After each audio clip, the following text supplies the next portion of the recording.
la wá afẹ́ kọ́mọ o ọ̀dọ̀ yín la wá bàbá wa ìmọ̀ pẹ̀lú ọgbọ́n ló gbé wá débi. Asalaamu alaykum wa rahmatulahi wa barakatuh.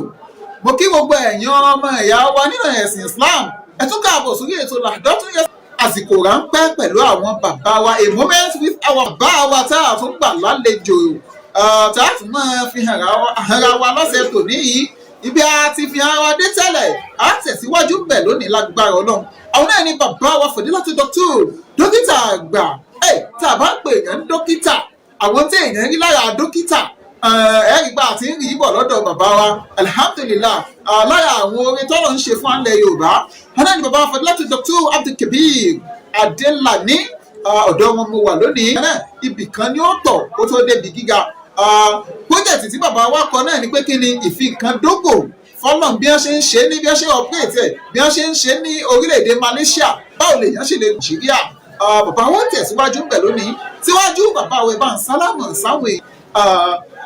Assalamu alaikum wa rahmatullahi wa barakatuh.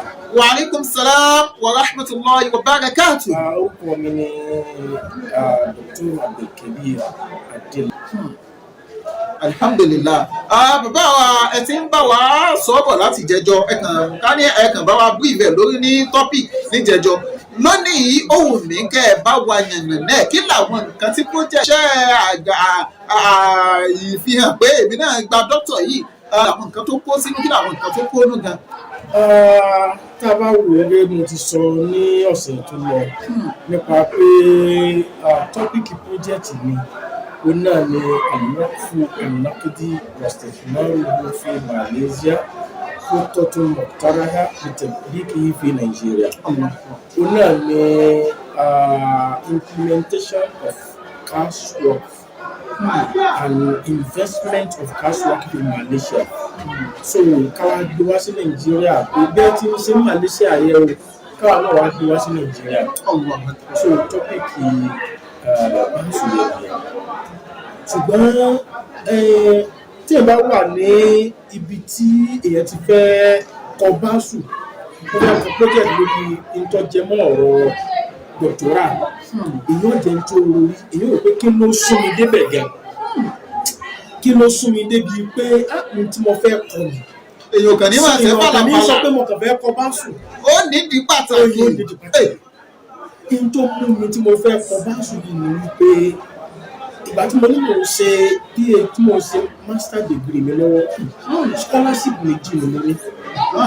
Scholarship àkọ́kọ́ tí mo ní mo gbà ní wọ́n pe organization kan ní Zakaslango. Àwọn yẹn wọ́n operate bò ní owó zakat àwọn tó wọ́n bá wọ zakat wọ́n á kó lọ síbẹ̀ wọ́n á ní ẹ bá fi fún àwọn èèyàn. Mo jẹ́ scholarship ẹlẹ́kejì tí mo ní scholarship yẹn ó wá láti wọ́n pè bẹ̀ ní Báńkì Nàgàrà. Báńkì Nàgàrà. Báńkì Nàgàrà ó ní pé national is like bí CBN wa. Bí CBN ṣe jó lórí báńkì tiwa báńkì àpapọ̀. Òun náà ni Báńkì Nàgàrà ti jẹ́ Malaysia. Gba scholarship bẹ́ẹ̀ náà. Scholarship mo wá gbà bẹ́ẹ̀ yẹn ó wá láti under the institution of work. Your house is settled out of. Mo rò pé àwọn tí wọ́n ń ṣe nǹkan báyìí scholarship tí mo lò work fún mi lákọ̀ọ́kọ́ zakat ní zakat àti work fún wọ́n rò pé ó yẹ kébi lóò tiẹ̀ wá wo bóò ní ẹ ti ń ṣe ń bẹ̀. Bóò ní ẹ ṣe ń ṣe kìíní yìí. Bóò ní ẹ ṣe ń ṣe kìíní. Wọ́n rò pé báńsù méje nǹkan ẹni tí mo kọ́ mú ní ẹ má bínú ẹni tí mo kọ́ mú ní topic ó ní mòdú èyí nígbàgbé ó ní mòdú yẹn wọ́n ń pè ní ad-duyun al-mutaakhirat fil bunuk al-islamiyya pé àwọn debt tó yẹ pé èèyàn lọ yáwó ní báńkì ó wá lọ yáwó yẹn wá ní ọdún kan ló fi san ọ̀rọ̀ á san ọdún kan tí wàá lé ó ti lé ọjọ́ gbèsè tó jẹ tó san báwo ni ti máa àfẹ́ǹtì báńkì kí ni solution yìí tí mo kọ́ mú nìyẹn mo dẹ̀ kọ́ topic mo wá lọ síwájú àwọn tí wọ́n fẹ́ fún tẹ̀lú pé kí n lọ defend yẹ mo wá débẹ̀ mo kọ́ bàbá kan wá ń bẹ́ẹ̀ wọ́n mọ̀ nǹkan wọ́n fún mi ẹni wọ́n á ní topic tó lù yìí topic tó yẹ pé ó jẹ́ contemporary topic bí ọ̀dà àti ìbánikọ́ ṣùgbọ́n topic tó máa ń bẹ lísìn tó yẹ pé òun ni gbogbo ayé ń gbà olóòdẹ̀ni ní Malaysia pé òun náà nípa wá pé kí lọ fún ìparọ́. ṣé bí ìmọ̀ràn ni àbí gan bí dá aláàkọ́nù. ìmọ̀ràn ọ̀dánù bí ìmọ̀ràn wọ́n wá ní kí n tún lọ kọ proposal fún wákùú yẹn wá ní sọ́fíìsì bàbá yẹn wá jókòó kí ni mo lè ṣe báyìí wá fún mi láwọn ọmọ ọmọ wá tẹ̀lé mọ́ràn yẹn. bàbá yẹn tó wá sọ fún mi pé tí má dẹ̀kun bá sùn nípa tó jẹ́ mọ́ wákùú yìí opportunity bẹ fún mi mo ní opportunity wọn àkọ́kọ́ náà tí n bá kọ́ kí n kọ́ lọ gbàgbé máa kọ́ tí ó dà tí ó pé àwọn gbà wọlé ní àwọn tí wọ́n jẹ́ committee tí wọ́n dìfẹ́ǹdì àwọn tọ́mà tí wọ́n gbà wọlé yóò tó wá jẹ́ tó ṣe kó hàn sí ìta torí pé ní Kuwait àwọn organizer kan bẹ́ẹ̀ wọ́n pè ní àlàámọ́ ìlà ọkọ̀ ní Kuwait wọ́n máa ń fún ẹni tó bá kọ project nípa wáfù wọ́n máa ń fún scholarship. Allah akbar pé eléyìí fẹ́ gbéṣẹ́ wa yọ. wọ́n á ní màá ṣe ní ìbéèrè ṣe ẹni tó bá fẹ́ kó bá sí gbogbo bá ṣe bá fẹ́ ibò tó yẹ pé mọ̀kọ́ náà ló fẹ́ kọ́ tí yẹ pé ọkàn fẹ́ kọ́ tó fẹ́ present ẹ̀ bóyá ní international conference ní àbí anywhere àbí seminar ní ìrìnàjò lórí jù. ìtẹ̀yìn ọkọ̀ tí yóò pé kárí ọmọ orí tí wọ́n máa ń gbé ta lọ́kọ́ nǹkan mi ò gbọ́dọ̀ fòròjú sí pé bí à ń ṣe ní sàkàdé wa. kódà nígbà tí mo kọ́ tán ẹni tí wọ́n fún mi ní advisor ó jẹ́ pé obìnrin ni olórí department wa ọkọ̀ Lárúbáwá ó wá ní kí n lọ kọ proposal mi ní English àwọn kọ́mítì wa ní àti ẹdí méjì mi lọ kọ English àti Lárúbáwá lọ kọ́ nígbà mo wá kọ́ sẹ́yìn lọ gbọ́dọ̀ sọ pé kí o wá ìwé mẹ́fà pé dàgbà ṣùgbọ́n bàtà adé Malaysia Ọlọ́run pé ká tún tẹ̀síwájú nípa tó di ìtọ́jẹ́ méèbì mo wá kọ́ Arabic ní English àwọn wá fún mímọ́ Nàìjíríà tó fẹ́ kó nǹkan parí wọ́n kọ́ Lárúbáwá English ni ọkọ́ wọ́n fún mímọ́ rẹ̀ gan mo wá jókòó mo wá ṣe istikhara nínú ìwé gbúdọ̀ bí máa ń nà kẹ́lìmọ̀ Lárúbáwá mi dájú English mi lọ tí màá fẹ́ tán àmì Lárúbáwá mi Ọlọ́run ni wọ́n dájú English mi. Alhamdulillah èbó wá sì ní ìfọ ìbò ní ṣẹṣẹ. mo wá padà bísẹ́ Lárúbáwá máa kọ́ bísẹ́ wàá kọ́ Lárúbáwá. wọ́n gbà wọ́n ìgbàsáde kọ́ Lárúbáwá fún ẹ. tí mo wá kọ́ yẹ gbogbo àwọn materials tí mo wá lò ó wá jẹ́ pé materials yẹ àwọn òwe tí mo lò English lọ́pọ̀ jù káàkó mo lò wé 170 lọ́dọ̀ English tó mo wá translate ẹ̀ sí Arabic. It's an obligation upon every Muslims seeking knowledge for the sake of Allah. ìròyìn ayọ̀ rèé fákẹ́kọ̀ọ́ tó fẹ́ wọlé ẹ̀kọ́ gíga ńlá ìrọ̀rùn ló já sí ẹkú oríire Al-Yamana Institute ti dájọ́sepọ̀ Muhammadu Bello yunifásitì ní Zaria ire wọlé dépò kí gbogbo akẹ́kọ̀ọ́ tó fẹ́ wọ yunifásitì ó máa yọ̀ lókù. gẹ́lẹ́tẹ̀ bá ti parí dípúlọ́mà lọ́dọ̀ wọn lẹ ti láǹfààní láti wọ 200 level Muhammadu Bello yunifásitì láìsí jáàbù mọ́ àbí ìdánwò wáyẹ́kì àbí nẹ́kò rárá ẹ wọlé ẹ̀kọ́ wọn lọ ṣe dípúlọ́mà lágbára Olúwa ohun gbogbo di ṣíṣe. agogo 8 àbọ̀ òwúrọ̀ sáago káàbọ̀ ọ̀sán lọ́jọ́ Monday dọ́jọ́ Jímọ̀ lẹ́ ó fi máa gba lẹ́kṣọ̀ wẹ́rẹ́wẹ́rẹ́ ẹ ó gba sàtífíkẹ́ẹ̀tì pẹ́ pérégedé lẹ́ bá dẹni láǹfààní láti làbú ní Zaria. fàlàyé lẹ́kùnrẹ́rẹ́ tàbí ẹ fẹ́ gba fọ́ọ̀mù ẹ kàn sílé ẹ̀kọ́ wọn eléyìí tó wà láláwẹ̀ èrè àlọ́nà iléeṣẹ́ Mẹ́gàjí Ìwó nípínlẹ̀ Ọ̀ṣun tàbí kẹ́ẹ̀kan sí wọn ní nọ́mbà 37 Ògo-Olúwa street Ọ̀sìmáwá road Láborí Ọlọ́jà Líkòsì Lógìjó nípínlẹ̀ Ògùn. ẹ sì lè pa àwọn ẹ̀rọ ìbánisọ̀rọ̀ yìí náà pẹ̀lú 08089620695 tàbí 07086853286 trusted@yahoo.com ní email. tó o bá sùn yẹ alhamdulilayi ló mi dùn mọ́ kọ́ mo dẹ̀ mọ̀ pé mo ṣiṣẹ́ mo sára ṣe proposal mo gbà wọlé wà fún ìfẹ́ mo bẹ̀rẹ̀ sí kọ́ nígbà mo wá kọ́ mo wá láìsí àlàámọ́ ní Kuwait mo send proposal mi mo send gbogbo ẹ̀ ní ṣókí mo ṣàfihàn ní scholarship. Allah akbar. scholarship tó tọ́lọ́ ní kó mọ̀ ṣàlá scholarship ní Allah akbar.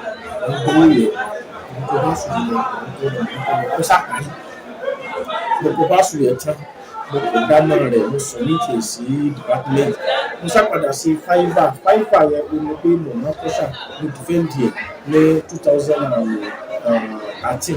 2013 alhamdulillah inú nǹkan tí mo kọ sínú báṣu yẹn gbogbo àwọn kọmitì tí wọ́n ṣe defend fún mi gbogbo wọn ni wọ́n fún mi ní kọ́ńsíà yẹn pé recommendation pé tíṣìṣì yìí ó wà eligible for publication. Allah akbar. Pé wọ́n lè publish ẹ̀. Pé kò sí kọ́ńtọ̀ kò sí kọ́ńtẹ̀ kan kò sí bẹ́ẹ̀. Mashallah àwọn gbà wọlé wọ́n dẹ̀ fún mi ní recommendation. Recommendation yẹn ni mo wá lò mo wá sẹ́ndì ẹ̀ padà sí Al-Amanatul Amma ní Kuwait yẹn pé wọ́n ti parí ọ̀rẹ́ bíi scholarship jẹ́ fún mi mo lò ó mo dúpẹ́ fún wọn ṣùgbọ́n mo ti parí báṣù mi o odidi báṣù mi ni mo ti mọ̀ náà pẹ̀lú kódà recommendation letter ti ń fi pé wọ́n ní publish ẹ̀ wọ́n ní àwọn àwọn fún mi ní ìsàlà kàásì àpá wọ́n fún mi ní ìsàlà tání àpèmọ̀ ṣàlá inú àwọn dùn pé scholarship mi mo lò sí tó dé àpọ̀ táwọn sí àwọn náà wá ka báṣù ẹ̀ wọ́n wá fún mi ní ìpìlẹ̀ yìí òṣùpọ̀ pé báṣù yìí ó kí n má jẹ́ kí anywhere lágbàáyé tí wọ́n publish ẹ̀ àwọn gẹ́gẹ́ fún àwọn àwọn fẹ́ publish ẹ̀ wọ́n fi fọ́ọ̀mù fúnlẹ̀ ẹ̀ wọ́n publish ẹ̀ nígbà wọn publish ẹ̀ tó wá jọ mí lójú mọ̀kàn sùn mọ̀kàn tó kàn ní pé publication báṣù rẹ o pẹ̀lú ògùn ọlọ́run àwọn ó fún ọ ní 400 dinar Kuwait. Allah akbar. 400 dinar Kuwait. Ó tó bí èèlò ńlọ́wọ́ náírà gbà mí. Ní owó náírà ń gbà yẹn mo sáyẹn owó tó wọnú àkáǹtì mi lé ní 500,000. Allah akbar. Ló bá tán láwèrè ìgbìyànjú. Ó lé ní 500,000 nígbà yẹn fún publication.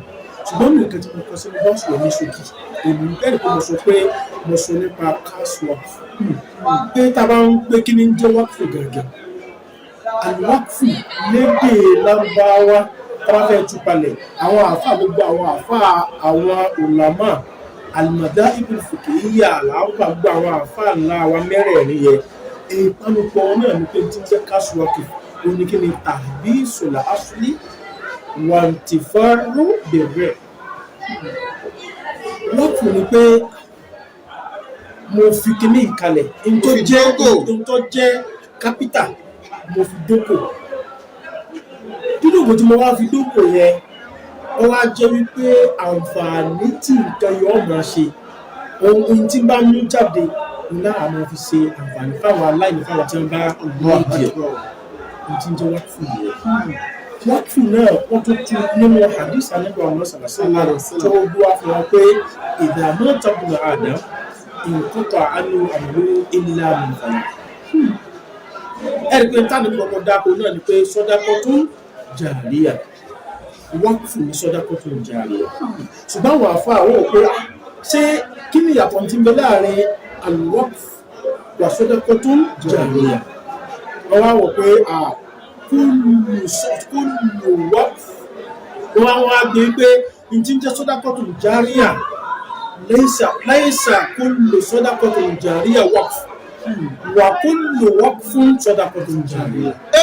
Ti ṣe gbogbo tó ń jẹ́ tàbá wò pé sọ́dákọ́tù járíà ẹlòmíì lè wò pé owó tí mo gbé kalẹ̀ yìí tàbí kí n káde ráyè wọlé kí n pé irú ìran wo ni wọ́n torí wákùú ní àlọ́wà wákùú ní àlọ́wà mélòó ni àlọ́wà ń wọ̀ káàfù mọ̀ pé a wà mú káàsì jáde a mọ̀ tí èsì kìíní jáde àkọ́kọ́ níta bá ń wò pé kí ni jẹ́ àlọ́wà ń wọ̀ wákùú àkọ́kọ́ náà wọ́n ń pe wákùú kan ní àlọ́wàkùú àlùfẹ́rí wọ́n pe wákùú kan ní àlọ́wàkùú àlùfáàrí wọ́n pe àlùwákùú àlàáàmù mẹ́ta tí ń jẹ́ wákùú tó kó sí rẹ̀.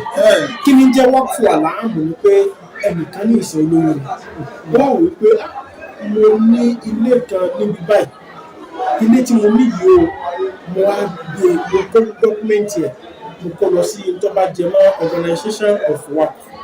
Báwọn tí wọ́n máa ń charity foundation tó yẹ pé wákùú gẹ́gẹ́ ni wọ́n ṣe endowment ní jẹ́ wákùú lédè Ìgbò endowment so wọ́n á gbé lọ síbẹ̀ eléyìí mo ti gbé sọ́dà yín nítorí wọ́n dẹ̀ ti ń jẹ́ wákùú báyìí ẹni tó bá ní mílíkìyà rẹ̀ ti kú ní ọ̀dọ̀ ọ̀nà rẹ̀ ó ti kú lórí ẹni tó ní ó sì bọ́ sọ́dọ̀ àwọn tó fàdé lọ. àwọn tó fàdé lọ kò lẹ́tọ̀ọ́ kankan lórí ẹ̀mí kò lè gbà kankan lórí ẹ̀mí ládàá rẹ díwájú ọlọ́run lọ́nà ìyára tí wọ́n wá gbé lọ pé mo gbé tó ní ìkàlẹ̀ ẹ máa bá mi fi ṣàǹfààní gbogbo èèyàn kì í ṣe pé yóò tún yá lóhùn fẹ́ gbà padà. ṣùgbọ́n lábẹ́ bẹ́ẹ̀ àwọn wákù nínú tí wákù tó pín sí wọ́n ń pe wákù pé wákù mọ̀ abẹ́t wákù mọ̀ akọ̀t ẹni tí mo pé ohun tí mo gbé kalẹ̀ rẹ́mi tí mo bá bò mo gbé kalẹ̀ pé ẹ bá fi ṣàǹfààní lábẹ́ wákù àmọ̀ nìyẹn tó tó wá jẹ́ wákù mọ̀ abẹ́t tí o pé ohun tí ọmọ lọ gbére kò lè ṣe kíni kò lè padà sọ wípé mi ò ṣe náà. bí àpẹẹrẹ ẹni tó gbé ilé wá pé ilé yìí mo ti yọ̀ǹda rẹ̀ mo fi ṣe enjoyment.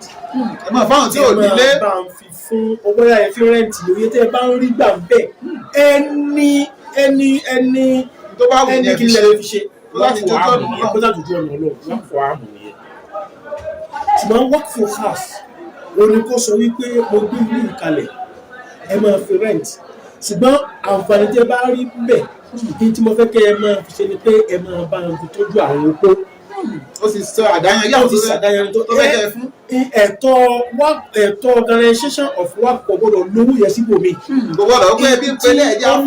ntí dọ́nà tó ní wọn fi ṣe wọ́n gbọ́dọ̀ fi ṣe gbogbo àwọn ọmọ ìsàlàyé sínú báṣù yẹn tó yẹ pé ìlú wo kí ni ẹni tó jẹ́ dọ́nà kí ni tí ó fẹ́ ká fi ṣe. ó lè sọ pé owó yìí ẹ máa bá fi tọ́jú àwọn ẹ máa fún àwọn ọmọ school scholarship. ó sáfi ṣàdáyanrí ẹ̀.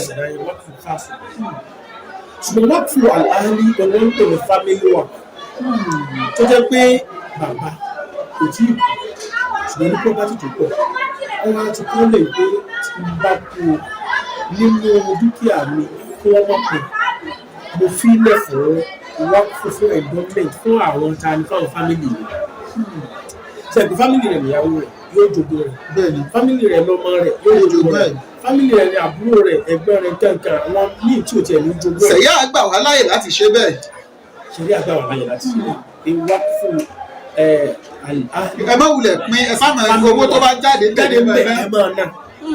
Kódà wọ́n lè ti kú ogún kó kálukú ti gbẹ̀tọ́ rẹ̀ ṣùgbọ́n kí wọ́n á ní ihun tí mo ṣe work fún mi ṣùgbọ́n àwọn family mi ni mo ṣe fún. Ibi tí wọ́n bá gbé sí wọn àgbọ̀dọ̀ lọ fún ẹ̀mí mi àwọn family rẹ̀. Wọ́n tó bá wù family tí wọ́n fún kọ́. Ó lè kọ́ lẹ̀ pé work fún tí mo kọ́ lẹ̀ yí o work fún family ṣùgbọ́n ìyàwó mi ò ní bẹ́ẹ̀ o ọmọ mi ò ní bẹ́ẹ̀ o ṣùgbọ́n ọmọ bàbá mi ọmọ ẹlẹ́bí tó kù ni wọ́n lè. Kí n tó bá ti kọ́ lẹ̀ yẹn wọn àgbọ̀dọ̀ jíjì ẹ̀ nínú òfin ṣẹ̀ríà. Torí pé ṣẹ́rìtò wákìf yẹn ni pé májẹ̀mú tí dọ́nà bá ti fílẹ̀ àfi bí òfin tọ́nà. Ṣé ti dẹ̀ stáàpù ní pé kò gbọ́dọ̀ sí tí ó yẹ gbọ́dọ̀ lẹ́gbẹ́ ní ti kú. Májẹ̀mú dáwọ́ endowment ìyẹ̀wòrán yìí padà. Gbogbo náà mo ṣàlàyé sí ìbẹ̀yẹ. Tábà wò pé ẹsọ lẹ́ẹ̀kan pé ṣé èèyàn lè sọ pé ohun tí mo fílẹ̀ fún endowment yìí ò fílẹ̀ mọ́. Àwọn àfáà ní èèyàn lè ṣe bẹ́ẹ̀. Ṣùgbọ́n lòun ni yóò fi ṣe bẹ́ẹ̀ ni pé yóò wà lọ́dà àlùwákú àlùmọ́ account wọ́n fi tíyan fi ilẹ̀ fúngbà díẹ̀ ìyẹn lè pé ilé mi tí mo kọ́ yìí o mo fi ilẹ̀ fún odidi ọdún 5 láti January 2020 tó fi di December 2015 ọdún 5 yẹn owó tẹ́ ẹ bá rí bẹ́ẹ̀ ẹ máa fi dẹ́kadà fáwọn èèyàn ẹ máa fáwọn èèyàn ní oúnjẹ ẹ máa fáwọn aláìní tó bá fi lè pọ́dún 5 yẹn tí ń jẹ́ wákùú ti kúrò lórí ẹ̀. Ó ti kúrò lórí ẹ̀ tó wọ́n ti ní gbèdéke. Lára tí wákùú tí wọ́n wá o ní pé wákùú kan ibi tí cash wákùú tí wọ́n jáde o ní pé wọ́n ń gbé wákùú kan ní àlùwákùú àlùmọ̀kò movable wákùú tí èèyàn lè gbé ṣe pé èèyàn lè máa gbé káàkiri àti wákùú tí èèyàn pé àlùwákùú thabit unmovable bí ilé ní ìsìn tó jẹ́ wọ́n ṣe pé èèyàn lè gbé bí mọ́ṣáláṣí èèyàn lè gbé àgbẹ̀kànga àlè gbé àṣe ilẹ̀ àlègbè ṣùgbọ́n àwọn múfẹ́bù ò ní pé ọyá ara mọ́tò àfiṣe wákù pé mọ́tò yìí ẹ máa fi ṣe transport ẹ bá ń ṣe owó tẹ bá mú ń bẹ̀ ẹ máa fi ṣe nǹkan báyìí irú ẹ̀ náà lọ cash work owó ṣẹ̀kọ̀ owó yẹn a lè gbówó káàkiri. bẹ́ẹ̀ ni pé ká máa yá àyàn. ká máa yá àyàn lówó ká máa fi owó yẹn ká máa fi ṣe nǹkan ká máa ṣùgbọ́n inú nǹkan tí mo tún wá kọ sínú wákùú yẹn á rí i pé àwọn májẹ̀mú bí òfin Ọlọ́run bá ṣe wà wákùú ó ní àwọn àkísàmù mẹ́rin kan àkísàmù mẹ́rin. tó bá dọjọ́ mẹ́jọ bàbá wa a tún tẹ̀síwájú ó wà ká jẹ́ lónìí dáadáa ṣùgbọ́n àkókò tó ti kó wa pa lọ́la tó bá dọjọ́ mẹ́jọ ìyá tó máa wò lọ lágbára Ọlọ́run. bàbá wa tá a gbà lálejò ẹ̀rí pé ìgbà mo sọ̀rọ̀ mo ní ọ̀kan gbòógì ni wọ́n nù dókítà ilẹ̀ Yorùbá ẹ̀yin gan rí bẹ́ẹ̀ ẹ̀rọ àwọn àpẹẹrẹ tí èèyàn máa ń rí lára èèyàn wọ́n sọ̀tàn lásán fún wa ẹ̀kọ́ iyebíye pọ̀ bẹ́ẹ̀ wọ́n tún máa ń dá wa lẹ́kọ̀ọ́ lórí nǹkan tí ẹ̀kọ́ pọ́jẹ̀tì ẹ̀ wá dúró ẹ̀kọ́ tá a tún kọ́ alihamudulilayi Ọlọ́run jẹ́ mi bàbá wa ó kàn fún wa. bàbá tá a gbà lálejò náà ni bàbá wa láti Dr. Abdulkabir Adelani láti ilẹ̀ Ìbàdàn Abdulmajid Abdulfatai akínọ́lá ló kọ́ tèmi jẹ́ àwọn kámọ́ pèmí láti rí dùnú wọ́n sọ̀rọ̀. Assalamu alaikum wa rahmatullahi wa barakatuhu. Knowledge is facts, information, or skills. Al-Yamana International School dé. Ilé ẹ̀kọ́ kan pàtàkì tá a ti ń fọ́mọ lómi ọgbọ́n ibi ìmọ̀ ẹ̀kọ́ ìwé àti kéwòsódò sí fẹ́ni tó bá fẹ́ tọ́mọ rẹ̀. Ilé ẹ̀kọ́ pọ̀ nílẹ̀ yìí eyín ọ̀gán dáyọ̀ gédéǹgbé láàrin egun tó fi kalẹ̀ sérígì ni. Ìmọ̀ tó yè kooro ni káwí àbí tàwọn àyíká àwọn tó dùn rí àwọn olùkọ́ wọn pérégedé ìjọba tún fún tẹ̀lú ilé ẹ̀kọ́ wọn gbà. Ìlànà bọ́mọ ṣe Al-Qur'ani tó wà gédégbé àti kéwú àtìwé jẹ́ kí wọ́n yọ gbangba bí àlà. Ìgbanisí yàrá àkàwé láti bẹ̀rẹ̀ pẹ̀pẹ̀ délé ẹ̀kọ́ gíga ń lọ lọ́wọ́. Nursery 1 sí 2 àti primary 1 títí dé 5. Ilé ẹ̀kọ́ girama tún ń bẹ JSS tó fi dórí SS classes ló wà. Nọ́mbà 37 Ògbólúwa street Ọ̀sìmáwá road Láborí Ọlọ́jà Líkòsí Ògìjó nílé ẹ̀kọ́ wọn dúró sí Tandi. Ẹ tún lè kàn sí Gbága road Ẹ̀ríyọ̀ village Ògìjó nípínlẹ̀ Ògùn ni. Bákan náà Múlẹ́rú wá Gbága off Ìkòròdú express road. Ẹ wo olóyè náà ẹ lè kàn sí wọn lágbègbè Mọ́yá Ìkòròdú nípínlẹ̀ Èkó. Ẹ sì lè pè wọ́n sórí àwọn ẹ̀rọ ìbánisọ̀rọ̀ wọ̀nyí 08163548947 tàbí 08034026394 tàbí 07062668227. Bákan náà lẹ lè kàn sí wọn lórí ímeèlì wọn trusted@yahoo.com ní ímeèlì náà. Láwa àfẹ́ kọ́gbọ́n ọ̀dọ̀ yín láwa àfẹ́ kọ́mọ ọ̀dọ̀ yín láwa bàbá wa ìmọ̀ pẹ̀lú ọgbọ́n ló gbé wá débi.